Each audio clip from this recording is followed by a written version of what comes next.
حضرت سعد بن ابی وقاص نے اس دریائے دجلہ میں اپنا گھوڑا اتارا. تاریخ کہتی ہے، اتہاس شاہد ہے کہ تمام صحابہ کرام نے حضرت سعد بن ابی وقاص کی پیروی کرتے ہوئے اس دریا میں گھوڑا اتار دیا. اور جیسے ہی اس پار پہنچے، حضرت سعد بن ابی وقاص کا وجود کیا بھیگتا، گھوڑے کی ٹاپیں تک گیلی نہ ہو سکی. گھوڑے کی ٹاپیں تک گیلی نہ ہو سکی. بتائیے مجھے، اس وقت جس وقت صحابہ کرام نے اپنا گھوڑا دریا میں اتارا، ان کے پاس کون سی ٹیکنالوجی تھی؟ ان کے پاس کون سا اسلحہ تھا جو انہیں پانی میں تیرا رہا تھا؟ ارے میرے عزیزو، یہ کوئی اور اسلحہ نہیں تھا، یہ کوئی اور طاقت نہیں تھی، یہ عشق رسالت کی طاقت تھی. یہ عشق رسالت کی طاقت تھی.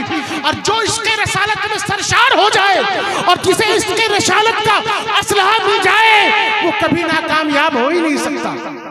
ناکامیاب ہو ہی نہیں سکتا. ہماری غلطی یہ ہے کہ جب ہم پریشانیوں میں ہوتے ہیں تو ہم پولیٹیشنز کو پکارتے ہیں، راجنیتاؤں کو پکارتے ہیں، ہم دوسروں کو پکارتے ہیں. ہماری غلطی یہ ہے کہ ہم پریشانی میں حضور کو نہیں پکارتے.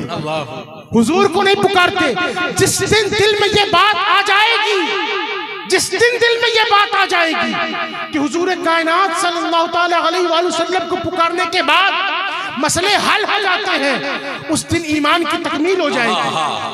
آج زبان سے تو ہے، زبان سے کہتے ہیں، ہم زبان سے کہتے ہیں، لیکن دل مطمئن نہیں ہوتا.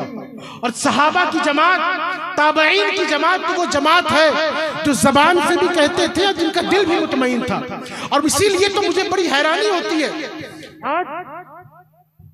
آج کل کے جو چند مولوی ایسے نکلے بازار میں جو عشق اہل بیت کے نام پر صحابہ کی ذات پر بھونکتے ہیں. میں کبھی حیران ہوتا ہوں کہ شاید ان لوگوں نے صحابہ کرام کی زندگی نہیں پڑھی. اس روئے زمین پر حضور کے صحابہ جیسے، حضور کے صحابی جیسے کسی نبی کے صحابی نہیں ہے. کسی نبی کے صحابی نہیں ہے. آج جو لوگ بھونکتے ہیں صحابہ پر، کبھی صدیق اکبر پر، کبھی عمر فاروق اعظم پر، چونکہ وقت زیادہ نہیں ہے، میں تو تقریر کے لیے حاضر بھی نہیں ہوا، نہیں تو میں ان پر بیان کرتا. اور مجھے امید ہے کہ آپ جس مدرسے سے تعلق رکھتے ہیں، جس خانقاہ سے آپ کا تعلق ہے، آپ ضرور ان کے بارے میں جانتے ہوں گے. میں اگر صحابہ کرام کی تاریخ پڑھنے پر آ جاؤں، اور یہ علماء اگر پوری رات صحابہ کرام کی تاریخ پڑھنے پر آ جائیں، صدیوں کم پڑ جائیں گی، لیکن صحابہ کا وصف کم نہیں پڑے گا. یہ وہ لوگ ہیں کہ جن لوگوں نے حضور کائنات صلی اللہ تعالیٰ علیہ وآلہ وسلم پر اپنا صرف مال نہیں پیش کیا، اپنا سب کچھ پیش کر دیا حضور کی ذات پر. حضرت معاذ بن جبل کا واقعہ آپ نے سنا ہوگا، حضرت معاذ حضرت معوذ کا واقعہ آپ نے سنا ہوگا. صدیق اکبر کی ذات اللہ الصمد. میں نے ابھی کچھ دنوں پہلے ایک رافضی کہ کوئی ویڈیو آیا، نہیں کسی کا کوئی لیٹر پیڈ تھا، اس میں لکھا ہوا تھا معاذ اللہ استغفر اللہ کہ حضرت ابو بکر صدیق رضی اللہ تعالی عنہ نے معاذ اللہ 100 بار معاذ اللہ استغفر اللہ العیاذ باللہ نقل کفر نباشت. صدیق اکبر کے تعلق سے یہ بات لکھی گئی کہ صدیق اکبر نے حضور کو قتل کرنے کا معاذ اللہ منصوبہ بنایا تھا. اللہ الصمد. استغفر اللہ. آج جو لوگ، بہت سے لوگ مجھ سے سوال کرتے ہیں، ماہ محرم عنقریب ہے، محرم کا مہینہ شروع ہوگا، لوگ حضرت امیر معاویہ کے تعلق سے نئے چوزے مارکیٹ میں آ جائیں گے، نئے کیڑے مارکیٹ میں آ جائیں گے. اور صحابہ کرام کے تعلق سے کہ حضرت یہ تو فلاں صحابی نے یہاں پہ یہ غلطی کی، فلاں تاریخ میں کتاب میں یہ لکھا کہ یہاں پہ یہ غلطی کی. اللہ الصمد. تمہاری کیا مجال، ہماری کیا مجال کہ ہم صحابہ پر بولیں؟ جو انسان اپنے گھر کا فیصلہ نہ کر پائے، جو انسان اپنے معاشرے، اپنی بیوی بچوں کا فیصلہ نہ کر پائے، وہ صحابہ کا فیصلہ کرے گا؟ وہ صحابہ کے بارے میں بولے گا؟ تم اگر ڈاکٹر ہو تو کسی پی ایچ ڈی ہولڈر کے فیلڈ پر گفتگو نہیں کر سکتے. تم انجینئر ہو تو کسی کی دوائی نہیں لکھ سکتے. اگر ڈاکٹر ہو تو تم گھر بنانے کا طریقہ نہیں بیان کر سکتے. اگر میں کسی ڈاکٹر کے پاس جاؤں، حضرت یہ میرا گھر ہے 25 بائی 50 کا پلاٹ، اس پہ نقشہ بنا دیجئے، تو کیا کہے گا؟ کہ نہیں آپ کسی انجینئر سے ملاقات کیجیے، آپ غلط پتے پہ آ گئے. کسی انجینئر کے پاس جاؤں صاحب میرے پیٹ میں درد ہے ذرا دوا لکھ دیجئے، تو آپ غلط پتے پہ آ گئے، غلط راستے پہ آ گئے. فلاں جگہ فلاں ڈاکٹر کے پاس جائیے، اور ڈاکٹر میں بھی جو گیسٹرولوجسٹ اس کے پاس جائیے. مطلب جس کی جو فیلڈ ہے وہ اس فیلڈ سے الگ بات نہیں کر سکتا. اللہ سبحانہ، بڑی عجیب بات ہے کہ ڈاکٹر انجینئر کی فیلڈ پہ نہ بولے، انجینئر ڈاکٹر کی فیلڈ پہ نہ بولے، اور یہ دونوں مل کے کسی پروفیسر کی فیلڈ پہ نہ بولے. لیکن جیسے ہی محرم کا چاند دکھ جائے تو کوئی انسان آ جائے ٹی وی پہ اور پروفیسر ہو، اور کسی کالج کا پڑھانے والا، کسی یونیورسٹی کا پڑھانے والا، کہ کسی ڈسپینسری میں بیٹھنے والا، کسی کو انجینئرنگ سکھانے والا، وہ کبھی صدیق اکبر کی ذات پہ بولتا، کبھی حضرت عبداللہ بن زبیر کی ذات پہ بولتا، کبھی حضرت طلحہ کے تعلق سے، کبھی حضرت امیر معاویہ کے تعلق سے. اللہ سمجھ، اللہ سمجھ. جب تم ایک وقت پر ایک فیلڈ پر نہیں بول سکتے تو صحابہ پر بولنے کا اختیار تمہیں کس نے دے دیا؟ اور یاد رکھو میرے حضور نے ارشاد فرمایا اصحابی کالنجوم، میرے تمام صحابہ آسمان ہدایت کے ستارے ہیں.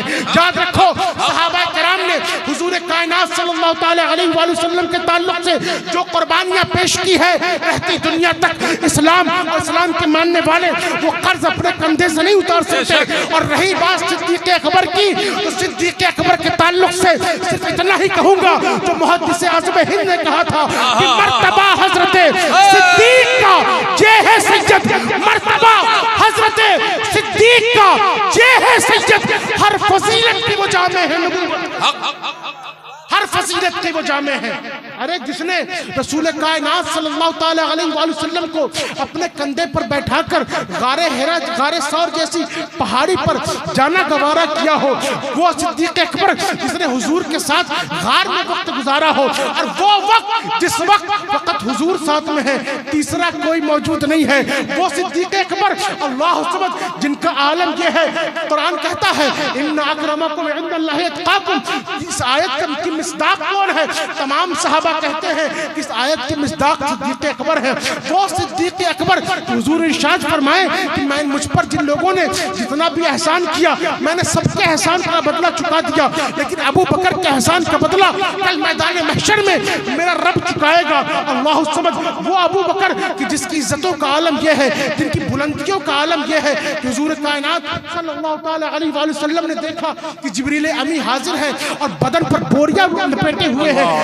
جناب رسول کائنات نے ارشاد فرمایا کہ جبرائیل آج لباس الگ ہے، آج لباس میں تمہارے تڑک بھڑک نہیں ہے، بوریے کا لباس اوڑھ کے آئے ہو، کیا بات ہے؟ جبریل امی نے عرض کیا یا رسول اللہ آج جبریل کا ہی نہیں سارے عرش والوں کا لباس یہی ہے. کہا کیوں، ایسی کیا بات ہو گئی؟ کہا یا رسول اللہ آج آپ کے ابو بکر نے جو لباس پہن لیا، آپ کے ابو بکر نے بوریے کا لباس پہن لیا، تو تمام فرشتوں کو یہ لباس پسند آ گیا، اور فرشتے ہی کیوں خدا کو بھی یہ لباس پسند آ گیا. اللہ سمجھ، وہ صدیق اکبر کہ جو حضر میں سفر میں ہر مقام پر حضور کے ساتھ رہے، جو حضور کائنات صلی اللہ تعالی علیہ وآلہ وسلم پر اٹھنے والے ہر سوال کا جواب دینے کو تیار رہے. آج اگر کوئی ان کے تعلق سے نازیبا کلمات کہے یا انہیں مفضول کرنے کی کوشش کرے، ہم برداشت نہیں کر سکتے. میں جو بات آپ کے سامنے عرض کر رہا تھا، بات کہاں سے نکلی اور کہاں چلی گئی، لیکن خیر یہ بات بھی ضروری ہے. آج ایسی بہت سی خانقاہیں ہیں جو خانقاہوں کا نام لے کر صدیق اکبر کی طرف سے آپ کی رخ پھیر دیتی ہیں. بہت سی ایسی خانقاہیں ہیں جو صحابہ کرام کے تعلق سے نازیبا کلمات کہتی ہیں، لیکن ہم وہ نہیں کہتے. ہم تو وہی کہتے ہیں جو ہمارے امام نے ہمیں سکھایا کہ اہل سنت کا بیڑا پار ہے، اصحاب حضور نجم ہے، اور ناؤ ہے عطرت رسول اللہ کی. اور یاد رکھو اگر چاہتے ہو کہ کامیاب ہو جائیں تو عشق رسالت کا دریا سینے میں موجزن رہنے دو، بہنے دو، جوش آنے دو، اور اپنے ہاتھ سے مسلک اعلی حضرت کا دامن کبھی نہ چھوڑنا. اگر اس راستے پر چلتے رہے ان قریب تم ہی کامیاب ہوگے. قرآن کہتا ہے وَأَنْتُمُ الْأَعْلَوْنَ إِن كُنتُم مُؤْمِنِينَ. اللہ رب العزت کی بارگاہ میں دعا ہے مولا اس سے بیان کرنے میں جو غلطیاں ہوئی معاف عطا فرمائے. استغفر اللہ ربی من کل ذنب واتوب الیہ واقول لا الہ الا اللہ محمد رسول اللہ صلی اللہ تعالی علیہ وسلم.